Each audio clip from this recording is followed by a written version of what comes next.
उत्तम लक्षण या कवितेच्या अभ्यासाला आपण सुरुवात करणार आहोत। सर्वप्रथम आपण उत्तम लक्षण या कवितेचं वाचन करूया। हे वाचन झाल्यानंतर मग त्याचा आशय आणि त्याचं स्पष्टीकरण पुढील भागात बघूया। आता या कवितेचं वाचन करताना त्यांच्या ओळींकडे लक्ष देताना या पिवळ्या स्वरूपामध्ये ज्या ओळी दिलेल्या आहेत त्या मूळ कवितेमध्ये दिलेल्या आहेत आणि मधल्या भागांमध्ये या शब्दांचे अर्थ दिलेले, ही गोष्ट लक्षात घ्या। तर कविता आपण वाचूया। पहिली ओवी आहे, श्रोती व्हावे सावधान, आता सांगतो उत्तम गुण, जेणे करिता बाणे खून सर्वज्ञपणाची, वाट पुसल्या विन जाऊ नये, फळ ओळखिल्या विन खाऊ नये, पडिली वस्तू घेऊ नये एका एकी, जनी आर्जव तोडू नये, पाप द्रव्य जोडू नये, पुण्य मार्ग सोडू नये कदा काळी, तोंडाळासी भांडो नये, वाचाळासी तंडो नये, संत संग खंडू नये अंतर्यामी, आळसे सुख मानू नये, चहाडी मनास आणू नये, शोधिल्या विन करू नये कार्य काही, सभेमध्ये लाजो नये, बाष्कळपणे बोलो नये, पैज होड घालू नये काही केल्या,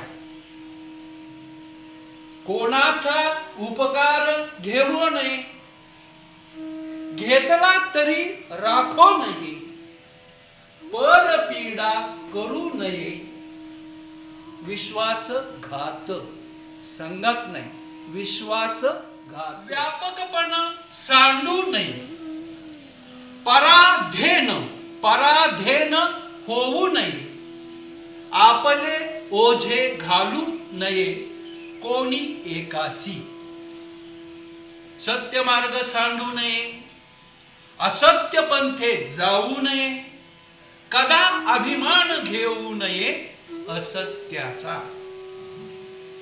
अपकीर्ती ते सांडावी, सत्कीर्ती वाढवावी, विवेके दृढ धरावी वाट सत्याची, विवेके दृढ धरावी वाट सत्याची। आता या कवितेच्या स्पष्टीकरणाकडे आपण लक्ष वेधूया। पहिली गोष्ट आता एक लक्षात घ्या, या कवितेचा अभ्यास करण्यापूर्वी ही जी मराठी आहे ही जवळजवळ 450 वर्षापूर्वीची मराठी आहे। म्हणजे या कवितेचा अभ्यास करताना तत्कालीन मराठी आणि त्या मराठीतले शब्द कसे होते हे पण आपल्या लक्षात येईल।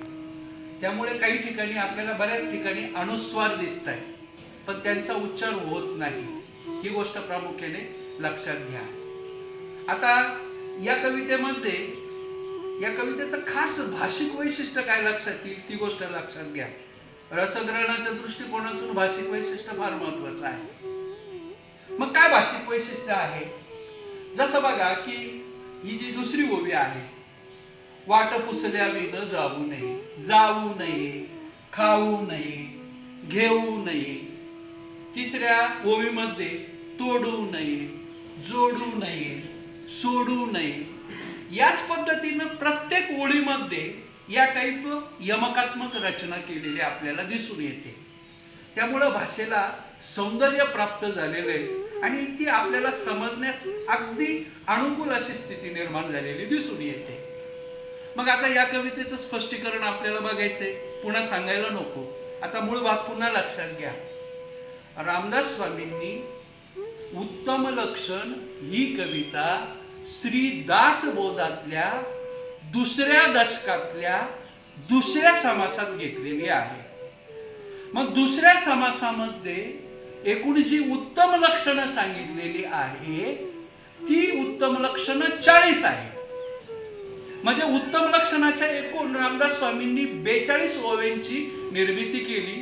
त्यात 40 ओव्या या उत्तम लक्षणांच्या आहेत आणि आपल्या अभ्यासक्रमामध्ये आपल्याला जी उत्तम लक्षणं सांगितली ती यापासून वाट पुसल्या विन जाऊ नये इथून सुरुवात होते आणि शेवटपर्यंत अपकीर्ती ते सांडावी, सत्कीर्ती वाढवावी, असे एकूण 9 उत्तम लक्षणं आपल्याला सांगितली आहे. मग आता आपल्याला यातलं स्पष्टीकरण बघायचंय, शब्दांचे अचूक अर्थ लक्षात घ्या, कारण त्या शब्दांचे अर्थ पण आपल्याला लिहिता आले पाहिजे. प्रश्न दुसऱ्यामध्ये जो दुसरा भाग आहे त्याच्यामध्ये अर्थ पण आपल्याला लिहिता आले पाहिजे. मग आपण आता पहिली जी ओवी आहे त्या ओवीचं स्पष्टीकरण बघूया. पहिली ओवी काय आहे? श्रोती व्हावे सावधान, आता सांगतो उत्तम गुण, जेणे करिता बाणे खून सर्वज्ञपणाची. कोणती खूण अंगी बाणावी? सर्वज्ञपणाची. रामदास स्वामींनी सर्वज्ञपणाची खूण अंगी बाणण्यास सांगितलंय. मग आता पहिल्यांदा प्रश्न येतो की श्रोती व्हावे सावधान. श्रोत्यांना का सावध व्हायला सांगितलं? तर रामदास स्वामींनी उत्तम लक्षणं सांगण्यापूर्वी पहिला जो समास होता त्या समासामध्ये त्यांनी मूर्खाची लक्षणं सांगितली. मग आपल्याला जर उत्तम व्हायचं असेल, चांगलं आदर्श व्यक्ती व्हायचं असेल, गुणसंपन्न व्यक्ती व्हायचं असेल तर मूर्ख लक्षणांचा आपण त्याग केला पाहिजे. म्हणून तर रामदास स्वामी काय म्हणतात की श्रोती व्हावे सावधान. तुम्ही सावध व्हा, सावध व्हा, कारण मी आता तुम्हाला उत्तम लक्षणं सांगणार आहे, उत्तम गुण सांगणार आहे, आदर्श व्यक्तीची उत्तम लक्षणं सांगणार आहे. आणि एकदा की तुम्ही या आदर्श लक्षणांचा अंगीकार केला की मग तुम्ही सर्वज्ञ व्हाल. मग आता सर्वज्ञ व्हाल म्हणजे नेमकं काय? तर सामान्य मनुष्य जो असतो ना तो 2 गोष्टींमध्ये प्रामुख्याने दोलायमान स्थितीमध्ये असतो. म्हणजे प्रपंच आणि परमार्थ याचा तोलबिंदू कसा साधायचा. आपण सामान्य माणसं आहोत, आपले आई बाबा सामान्य माणसांमध्ये आपण मोडतो. आपल्याला प्रपंच पण करायचा असतो आणि परमेश्वराचं नामस्मरण पण करायचं असतं. तर प्रपंच पण योग्य पद्धतीने झाला पाहिजे आणि परमार्थ पण केला पाहिजे. याचा समन्वय तोलबिंदू कसा साधायचा त्याला त्यांनी म्हटलेले सर्वज्ञपणा. म्हणून मग रामदास स्वामी म्हणतात की मी जी तुम्हाला उत्तम लक्षण सांगणार आहे ती तुम्ही सावध चित्ताने ऐका आणि एकदा का तुम्ही ही उत्तम लक्षणं अंगीकारली की मग तुम्हामध्ये सर्वज्ञपणाचा अंगीकार होईल, ती अंगी बाणली जाईल. आणि मग सावध श्रोत्यांना, श्रुती म्हणजे कोण? ऐकणारे लोक. या ऐकणाऱ्या लोकांना त्यांनी सावध केल्यानंतर मग त्यांनी उत्तम लक्षणं सांगायला सुरुवात केली. त्यातलं हे पहिलं लक्षण आहे. मग हे पहिलं लक्षण कोणतं? वाट पुसल्या विन जाऊ नये, फळ ओळखिल्या विन खाऊ नये, पडिली वस्तू घेऊ नये एका एकी. आता दासबोधामध्ये याचं खूप छान निरूपण रामदास स्वामींनी केलेलं आहे. सामान्य माणसाचा प्रॉब्लेम काय असतो? प्रॉब्लेम म्हणजे समस्या. काय समस्या असते की सामान्य मनुष्य हा देहबुद्धीने जगत असतो, तो कधी आत्म्याच्या साक्षीने जगतच नाही. आणि साहजिकच आहे तेव्हा आत्म्याच्या साक्षीने जगत नसल्यामुळे, केवळ देहबुद्धीने जगत असल्यामुळे त्याच्यामध्ये मूर्खाची लक्षणे ही ठासून भरलेली असतात. म्हणून मग ही मूर्खाची लक्षणं त्याच्यातून निघून जावी, त्याला आत्म्याच्या साक्षीने जगावं. म्हणून पहिल्यांदा ते स्पष्ट करतायत, वाट पुसल्या विन जाऊ नये. वाट म्हणजे मार्ग, वाट म्हणजे रस्ता. मग वाट पुसल्या विन जाऊ नये. पुसल्या विन म्हणजे विचारल्याशिवाय. मग आता इथे वाट हा शब्दाचा अर्थ 2 वेळा आपल्याला लक्षात घेता येईल. वाट म्हणजे रस्ता. आपल्याला जर कुठे प्रवास करायचा असेल, तो प्रवास करण्यापूर्वी आपण तो रस्ता योग्य आहे का, त्या रस्त्यामध्ये काही अडथळे तर नाही ना, आपण या रस्त्याने गेलो तर वेळेवर पोहोचू का, सर्व माहिती त्या रस्त्याबद्दल घेतली पाहिजे. आपल्याला नेमकं कोणत्या स्थळी जायचंय, कोणत्या मार्गाने गेलं तर आपण लवकर पोहोचू, सुरक्षित पोहोचू, हा पहिल्यांदा दृष्टिकोन लक्षात घेतला पाहिजे. ही झाली रस्त्याच्या बाबतीतली वाट. पण मग जीवनाच्या वाटेचं काय? मग सगळ्यात इथे रामदास स्वामींनी खूप छान माहिती सांगितली. रामदास स्वामी म्हणतात आपल्याला मार्ग दाखवणारा, वाट दाखवणारा कोण असतो, तर आपला सद्गुरू हा आपला मार्ग दाखवणारा वाटाड्या असतो. या सद्गुरूला विचारून आपण आपल्या जीवनाचा मार्ग पुढे पुढे नेला पाहिजे. पण इथे मात्र कवितेत अर्थ घेताना तुम्ही फक्त की रस्ता आपण नीट बघितला पाहिजे, कोणत्या दृष्टीने आपल्याला त्या मार्गे सुरक्षित जाता येईल त्याचं अवलोकन केलं पाहिजे. आदर्श व्यक्तीचं लक्ष नाही, त्यानं वाट ओळखल्याशिवाय जाऊ नये. दुसरी गोष्ट सांगितली, दुसरं लक्षण सांगितलं आदर्श व्यक्तीसाठी काय, फळ ओळखिल्या विण खाऊ नये. काय करू नये, फळ ओळखिल्या विण खाऊ नये. ओळखिल्या विण म्हणजे ओळखल्याशिवाय. मग आता समजा दिसायला आपल्या समोर अनेक फळं असतात, ती फळं वरून दिसायला खूप छान असतात, परंतु त्यातली काही फळं विषारी असू शकते, काही फळांमध्ये किडे पडलेले असतील.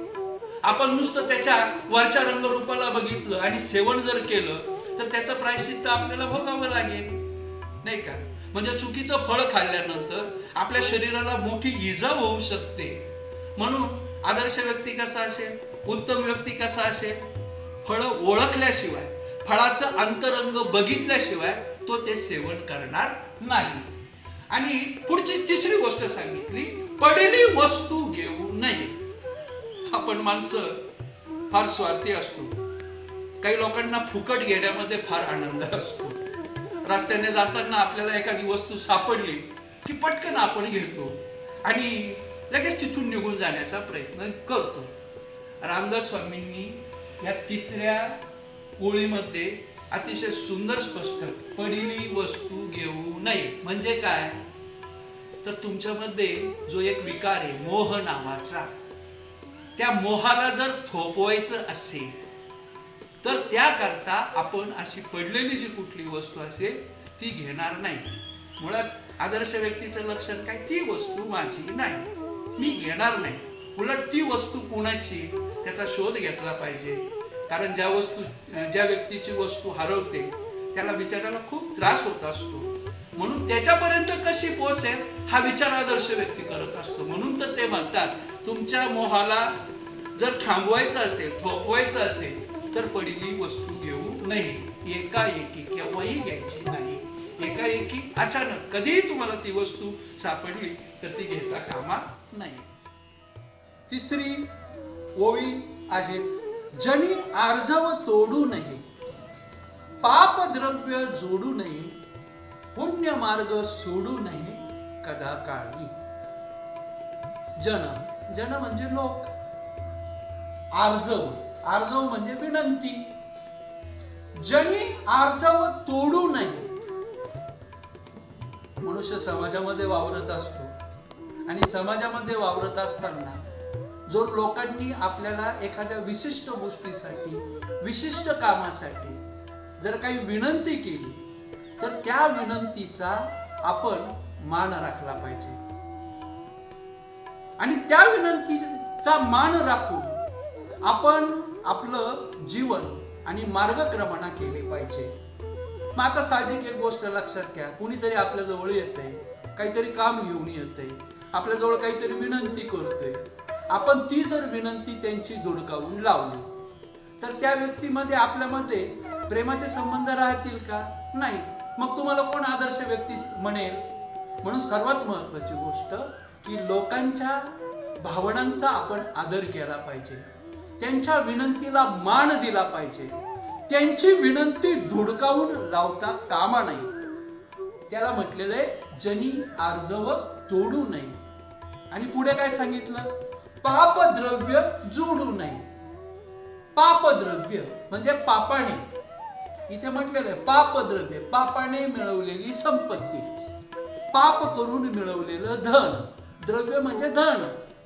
तर पापाच्या मार्गाने आपण संपत्ती कमवता कामा नये. अर्थात इथे एक दाखला तुम्हाला तुकाराम महाराजांचा सांगता येईल. तुकाराम महाराजांनी म्हटलेलं आहे, जोडोनिया धन उत्तम व्यवहारे, उदास विचारे वेच करी. पैसा मिळवा, संपत्ती मिळवा, परंतु न्याय मार्गाने, चांगल्या मार्गाने पैसा मिळवा. म्हणून पण पैसा कसा मिळवायचा? चांगल्या मार्गाने मिळवायचा, वाईट मार्गाने मिळवायचा नाही, पापाच्या मार्गाने मिळवायचा नाही. पुण्य मार्ग सोडू नये. तिसरी गोष्ट सांगितली. आता प्रश्न येतो, पुण्य मार्ग म्हणजे सर नेमकं काय?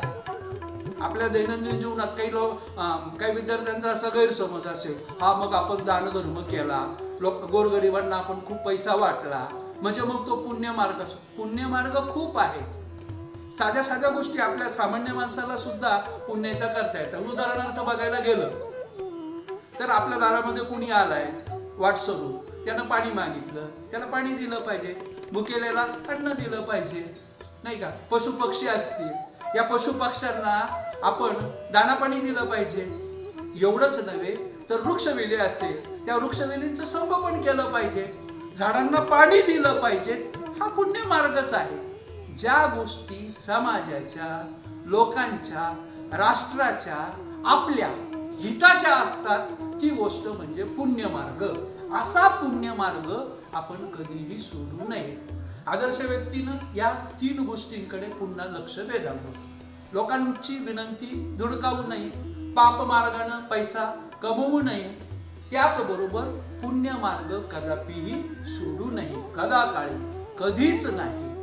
आणि मग पुढचं आदर्श व्यक्तीचं लक्षण सांगितलंय, तोंडाळाशी भांडू नये. तोंडाळ म्हणजे कोण? भांडकुदळ व्यक्ती. असे आपल्या समाजात अनेक लोक असतात जे नेहमी भांडत असतात. भांडणाऱ्या व्यक्तींच्या तोंडामध्ये अनेक अपशब्द येतात, शिव्या येतात.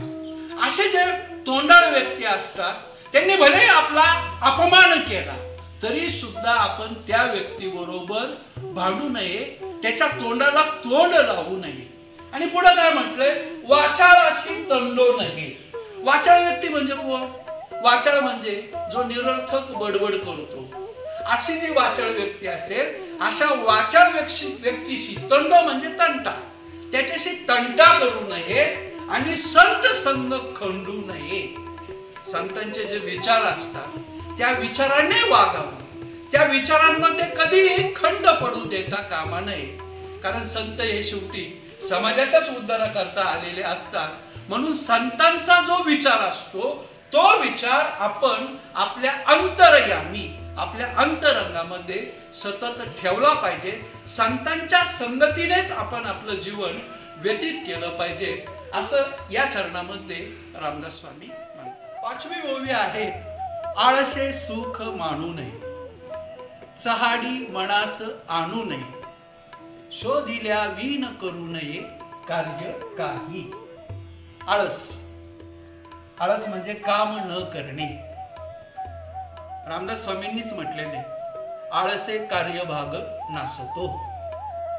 जो मनुष्य आळसी असेल तो कसा काय गुणसंपन्न असेल?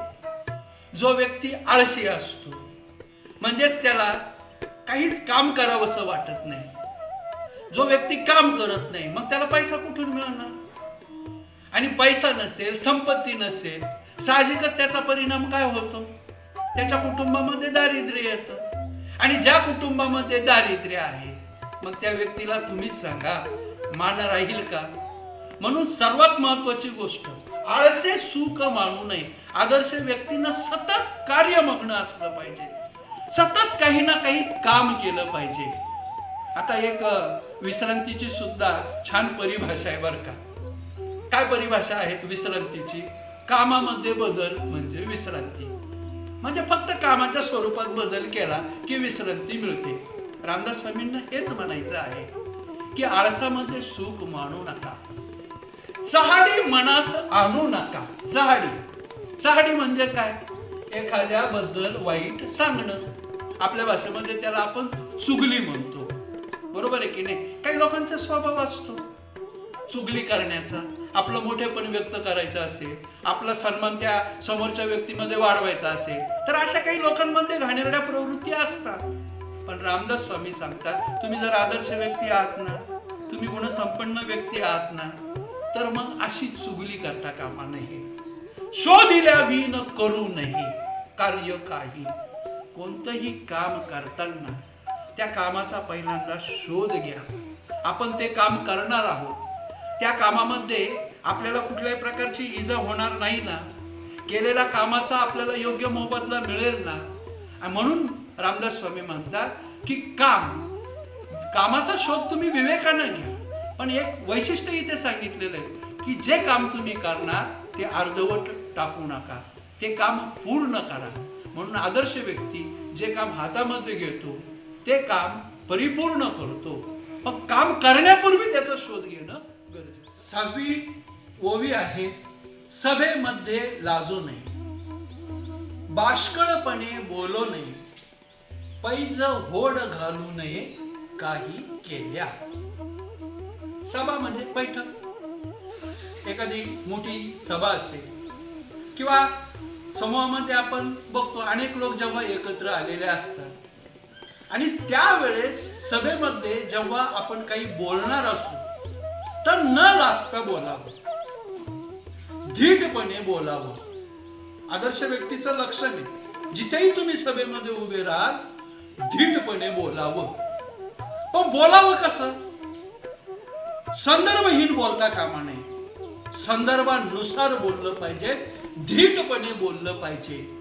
पण पुढे काय दक्षता घ्यायला सांगितली रामदास स्वामींनी? बाष्कळपणे बोलू नये. बाष्कळपणा म्हणजे बालिशपणा, बाष्कळपणा म्हणजे निरर्थकपणा. जे काही तुम्ही बोलाल उत्तम बोला, संदर्भ सहित बोला, पण निरर्थक बालिशपणे बोलता कामा नाही. आणि आदर्श व्यक्तीला ही एक दक्षता घ्यायला सांगितली रामदास स्वामींनी. पैज होड घालू नये. पैज होड म्हणजे स्पर्धा किंवा शर्यत. जो आदर्श व्यक्ती असतो तो कधीही स्पर्धा करत नाही दुसऱ्या व्यक्ती बरोबर. हा, आपल्याला जीवनात जर पुढे जायचंय, तुम्ही म्हणाल सर असं कसं, स्पर्धा जर नसेल तर आपण पुढे कसं जाणार? आपण आपल्याशी स्पर्धा करावी, पण दुसऱ्याची स्पर्धा करता कामा नाही.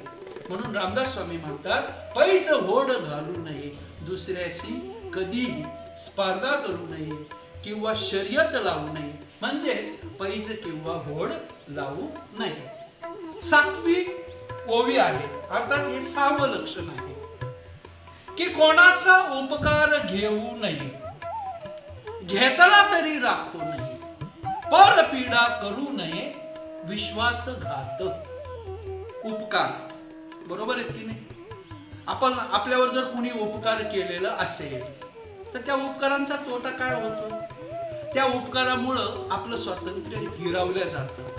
आपल्या मनामध्ये नेहमी राहतं, अरे या व्यक्तीने माझ्यावरती अशा अशा संकटाच्या वेळेस असे असे उपकार केलेले आहेत. त्या उपकारामुळं आपलं स्वातंत्र्य गमावलं जातं, आपल्याला खाली बघावं लागतं, अपराध्यासारखं वाटतं. म्हणून रामदास स्वामी सांगतात की आदर्श व्यक्तीनं कुणाचेही उपकार घेता कामा नये. हा, कधी जर अडचण आली, काही प्रसंगच आला की काहींनी आपल्यावरती उपकार केलेले आहे, तर त्या उपकाराची परतफेड कशी करता येईल याचा पण आदर्श व्यक्तीनं विचार केला पाहिजे. म्हणजे थोडक्यात जर आपल्यावर कुणी उपकार केलेले असतील तर ते उपकार फेडण्याची सुद्धा ताकद ही आदर्श व्यक्तीमध्ये असली पाहिजे. आणि पुढे म्हटलेलं आहे, परपीडा करू नये. परपीडा म्हणजे दुसऱ्याला छळणं, पीडा म्हणजे दुःख, पर म्हणजे दुसऱ्याला. दुसऱ्या कुणालाही दुःख देता कामा नये. ज्या लोकांना दुसऱ्यांना दुःख द्यायला आवडतं त्या व्यक्तीला कुणी चांगलं व्यक्ती म्हणेल का? आदर्श व्यक्ती म्हणेल का? जो दुसऱ्याच्या सुखामध्ये आपलं सुख पाहतो तो उत्तम व्यक्ती. म्हणून आपल्यामुळे कुणालाही कधी दुःख देता कामा नये असं रामदास स्वामी मानतात. आणि कुणाचाही विश्वासघात करता कामा नये. विश्वासघात म्हणजे बेईमानी. आपल्या दैनंदिन व्यवहारामध्ये सामान्य माणसानं विश्वासाला पात्र ठरावं. जो कोणी व्यक्ती आपल्यावरती विश्वास ठेवतो त्या विश्वासाला आपण जागलं पाहिजे. त्याच्याशी विश्वासघात करता कामा नये. या दृष्टिकोनातून या 7व्या ओळीमध्ये रामदास स्वामींनी आदर्श व्यक्तीला माहिती सांगण्याचा प्रयत्न केला. 8वी ओवी आहे, व्यापकपणा सांडू नये, पराधीन होऊ नये, आपले ओझे घालू नये, कोणी एकासी. व्यापकपणा म्हणजे मोठेपणा, मनाचा मोठेपणा. आदर्श व्यक्तीनं आपला व्यापकपणा, मनाचा मोठेपणा सतत ठेवला पाहिजे. कारण तो व्यापकपणा त्याच्या जवळ असेल तर जगताना सुसह्यता येते. आणि दुसरी, जर तुमच्याजवळ मनाचा मोठेपणा नसेल तर तुम्ही महत्वाच्या गोष्टींसाठी त्याग करू शकत नाही. आणि जर तुम्ही कोणासाठी त्यागच केला नाही तर लोक तुम्हाला आदर्श समजणार नाही. म्हणून आपला मनाचा मोठेपणा सदोदित मानला पाहिजे. आणि दुसरी गोष्ट, पराधीन होऊ नये. पराधीन म्हणजे परावलंबी. आपण दुसऱ्यावर अवलंबून राहता कामा नये. समाजामध्ये जेव्हा आपण जगण्यास सबळ होतो, आपलं ओझ दुसऱ्यावरती जाता कामा नये. आपले ओझे घालू नये, कोणी एकासी. आपले आई वडील नुसते कष्ट करत असेल आणि आपण शिकलो, सवरलो, मोठे झालो आणि आपण काहीच जर काम धंदा करत नसेल तर आपल्या जीवनाला काही अर्थ नाही. असा व्यक्ती कधीच आदर्श संपन्न होऊ शकत नाही. आपला जर कुणावरती भार होत असेल तर आपण कधीच आदर्श व्यक्ती होऊ शकत नाही. म्हणून रामदास स्वामी म्हणतात की आपलं ओझ दुसऱ्यावर लादता कामा नये. आपल्या जीवनात जी काही संकट असतील, अडीअडचणी असतील, त्या आपणच सोडवल्या पाहिजे. आपलं ओझ आपणच वाहिलं पाहिजे, असं रामदास स्वामींना या 8व्या ओळीमध्ये म्हणायचं आहे. आणि पुढचं जे आदर्श लक्षण सांगितलेले हे सर्वांनी सांगितले. अनेक साधू संतांनी हीच गोष्ट सांगितलेली, सत्य मार्ग सांडू नये. सत्य मार्ग, सत्याचा मार्ग. माणसाने खोटेपणाने कधी वागू नये. जे सत्य आहे ते स्वीकारावं. असत्य पंथे जाऊ नये. असत्य पंथ म्हणजे खोटेपणाचा पंथ. पंथ म्हणजे मार्ग. म्हणून खोट्याच्या मार्गाने जाऊ नये. विचार करा बरं, जर आपण खोटं बोललो असेल तर समाजात आपल्याला कोणी चांगलं व्यक्ती म्हणेल का? आदर्श व्यक्ती म्हणेल का? अरे तू खूप खोटारडा आहे. म्हणून रामदास स्वामी म्हणतात की सत्याचा अभिमान बाळगावा, सत्यपणानं वागावं, खोटारडेपणा सोडून द्यावा, कदा अभिमान घेऊ नये असत्याचा. असत्य गोष्टीचा आदर्श व्यक्ती कधीच अभिमान बाळगत नाही. आणि पुढचं चरण जे सांगितलेलं आहे, जे शेवटचं चरण आहे, प्रामुख्याने अपकीर्ती ते सांडावी. अपकीर्ती म्हणजे वाईट प्रसिद्धी आणि सत्कीर्ती म्हणजे चांगली प्रसिद्धी. आता हे शब्द जरा नीट बघून घ्या. अपकीर्ती, विलांट्या कशा आहेत त्या बघून घ्या. सत्कीर्ती, विलांट्या कशा आहेत त्या बघून घ्या. अपकीर्ती म्हणजे वाईट प्रसिद्धी. बरोबर की नाही? प्रत्येक व्यक्तीला वाटतं बुवा की मला समाजामध्ये अनेक लोकांनी ओळखलं पाहिजे. पण मग कसं ओळखावं? तुम्हाला एक चांगलं व्यक्ती म्हणून ओळखलं पाहिजे. अपकीर्ती सांडायची म्हणजे थोडक्यात काय, आपल्याला चांगल्या गुणांसाठी लोकांनी ओळखलं पाहिजे, सत्कीर्तीसाठी ओळखलं पाहिजे.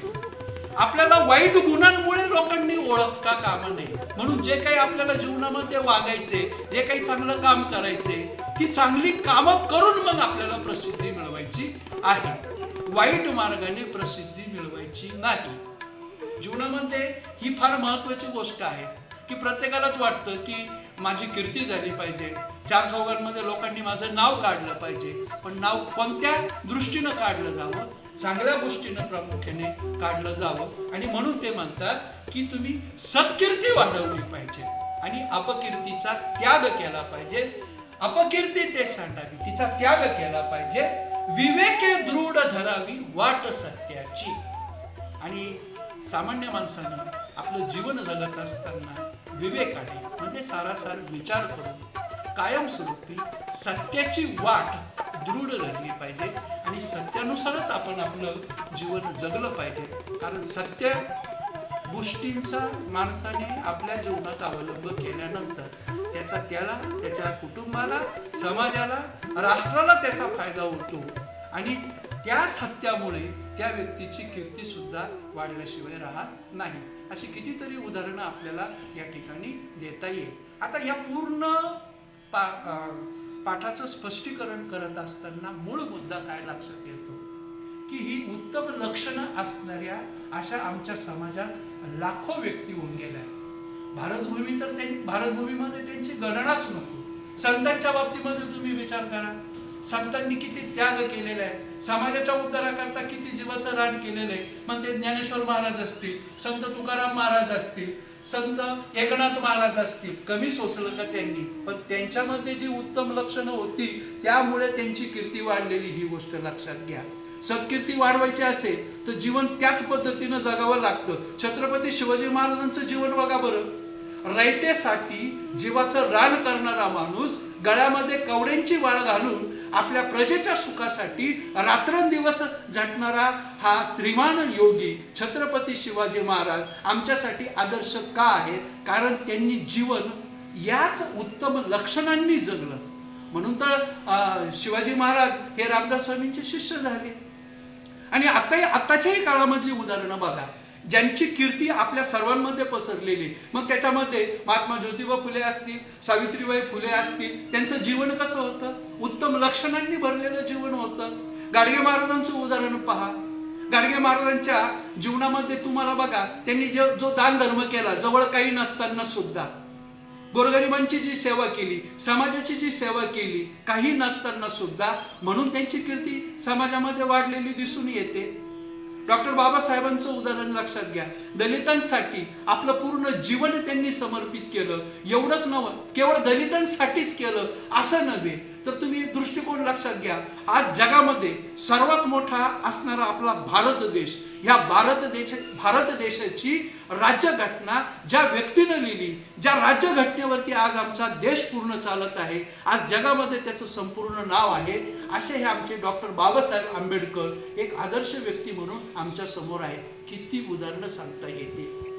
बाबा आमटेंचं उदाहरण सांगते. लोकांची सेवा करण्यामध्ये बाबा आमटे, त्यांच्या पत्नी, त्यांचे चिरंजीव, बाबा आमटेंचे चिरंजीव प्रकाश आमटे यांनी आदिवासी भागामध्ये जाऊन जो जनतेच्या सेवेसाठी आपलं आयुष्य त्यांनी समर्पित केलेलं आहे, ह्या लोकांचा दृष्टिकोन तुम्ही डोळ्यासमोर घ्या. म्हणून त्यांची कीर्ती वाढलेली दिसून येते. जे लोक आदर्श आहेत त्या लोकांनी आपल्या जीवनातल्या त्यागामुळे, आदर्श व्यक्तिमत्वामुळे, आदर्शपणामुळे त्यांनी अख्खा समाज, अख्खं राष्ट्र निर्माण केलेलं आहे. आणि हाच दृष्टिकोन रामदास स्वामींमध्ये होता. रामदास स्वामींना त्या काळामध्ये आमच्या महाराष्ट्रातल्या लोकांमध्ये बुद्धी पण वाढवायची होती, शक्ती पण वाढवायची होती, त्यांचा आत्मविश्वास वाढवायचा होता. म्हणून रामदास स्वामींनी दासबोधामध्ये ही उत्तम लक्षणं सांगितलेली आहेत. आणि मग या उत्तम लक्षणांच्या अखेर रामदास स्वामी काय म्हणतात? जर तुम्ही या उत्तम लक्षणांचा तुमच्या जीवनामध्ये अंगीकार केला नाही तर मग तुम्हाला लोक अवलक्षणी समजतील. आणि मग जर तुम्हाला, मग इथे पण रामदास स्वामींनी अवलक्षणी असणारे लोक असतात, त्यांचं सुद्धा तिसऱ्या समासामध्ये वर्णन केलेलं आहे. आणि ते जर तुम्हाला बघायचं असेल तर नक्की तुम्ही दासबोध वाचा. दासबोधामधल्या उत्तम लक्षणांचा पण गृहपाठ म्हणून अभ्यास करा आणि अवलक्षणांचा सुद्धा अभ्यास करा. विद्यार्थी मित्रांनो, आपल्याला शिक्षण घेऊन या देशाचा एक सुजाण आणि जबाबदार नागरिक बनायचे. आपल्या मातृभूमीचं, आपल्या समाजाचं आपल्याला जर ऋण फेडायचं असेल तर त्याकरता आपण रामदास स्वामींची ही उत्तम लक्षणं अंगीकारली पाहिजेत. केवळ अभ्यासाचा विषय म्हणून नाही, तर जीवनामध्ये हे उत्तम लक्षणं आपल्या कसे येतील आणि आपण एक आदर्श नागरिक कसं होऊ यासाठी प्रयत्न करणं गरजेचं आहे. आणि या पद्यपाठाचा शेवट करताना रामदास स्वामींच्या वचनांनी शेवट करतो. जय जय रघुवीर समर्थ.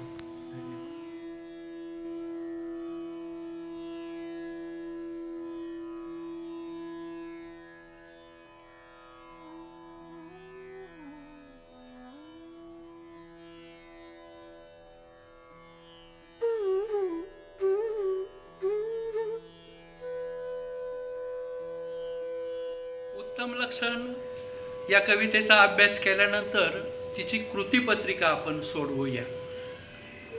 या कृतीपत्रिकेमध्ये आपण पहिली जी कृती करणार आहोत ती कृती आहे आकृती पूर्ण करा. त्यामध्ये प्रश्न विचारलाय, संत रामदासांच्या मते कधीही करू नयेत अशा गोष्टी. मग त्याचं उत्तर आहे, पुण्य मार्ग सोडू नये, पैज किंवा होड लावू नये, कुणावरही आपले ओझे लादू नये, असत्याचा अभिमान बाळगू नये. दुसरी कृती विचारली आपल्याला, आकलन कृती. संत रामदास यांनी विचार करून करायला सांगितलेल्या गोष्टी. त्यातली पहिली गोष्ट सांगितली, अपकीर्ती सांडावी, सत्कीर्ती वाढवावी, सत्याची वाट दृढ ठरावी, आणि चौथी गोष्ट पुण्य मार्ग धरावा. त्यानंतर तिसरी कृती बघूया आपण. प्रश्न असा विचारलाय की खालील गोष्टीबाबत कोणती दक्षता घ्यावी ते लिहा. गोष्टी 3 सांगितलेल्या आहे आणि त्याच्याबाबतच्या 3 दक्षता आहे. मग पहिली गोष्ट सांगितली आळस.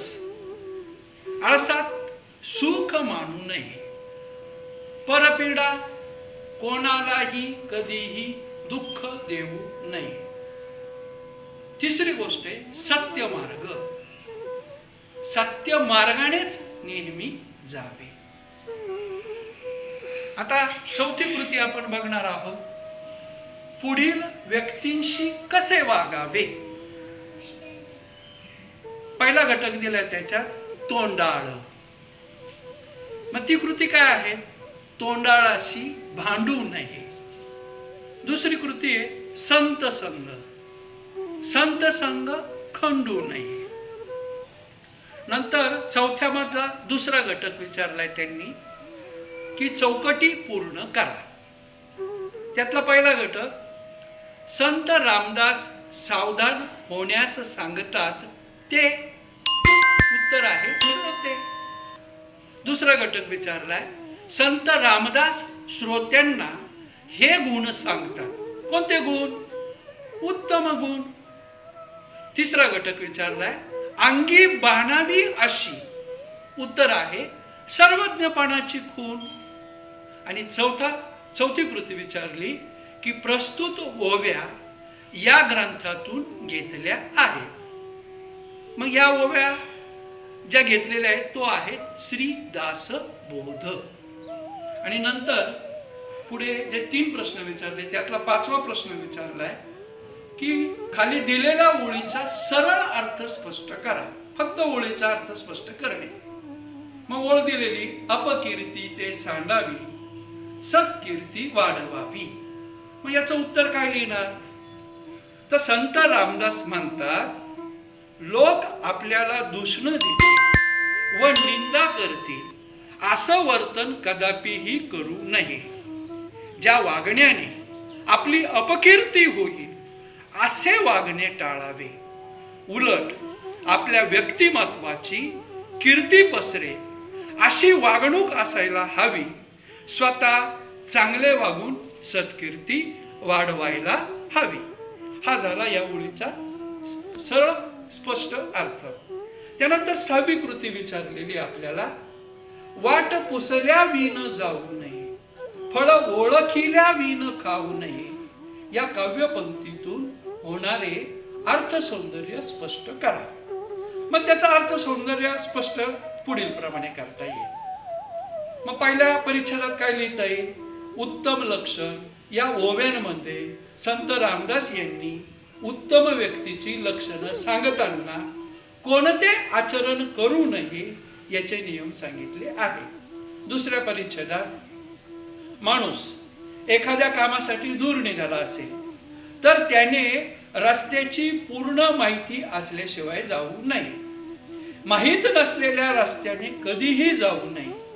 वाटेमधील अडथळे जाणून घेतल्याशिवाय प्रवास करू नये. तसेच कुणी फळ खावयास दिले तर फळाचे सर्व गुण ओळखल्याशिवाय ते खाऊ नये.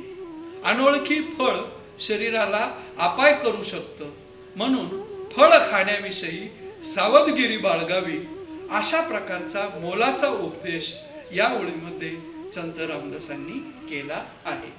आणि या पाठाचा शेवटचा जो प्रश्न आहे रसग्रहणासाठी, की पुढील ओळींचं रसग्रहण करा. विद्यार्थी मित्रांनो, लक्षात घ्या, रसग्रहण हे 4 गुणांसाठी असते आणि त्यात 3 भाग महत्वाचे असतात. पहिला भाग आशय सौंदर्य, दुसरा भाग काव्य सौंदर्य आणि तिसरा भाग आहे भाषिक वैशिष्ट्ये. मग त्याचा रसग्रहण विचारलंय आपल्याला. जनी आर्जव तोडू नये, पाप द्रव्य जोडू नये, पुण्य मार्ग सोडू नये कदा काळी. मग याचं रसग्रहण करताना पहिला मुद्दा आशय सौंदर्य.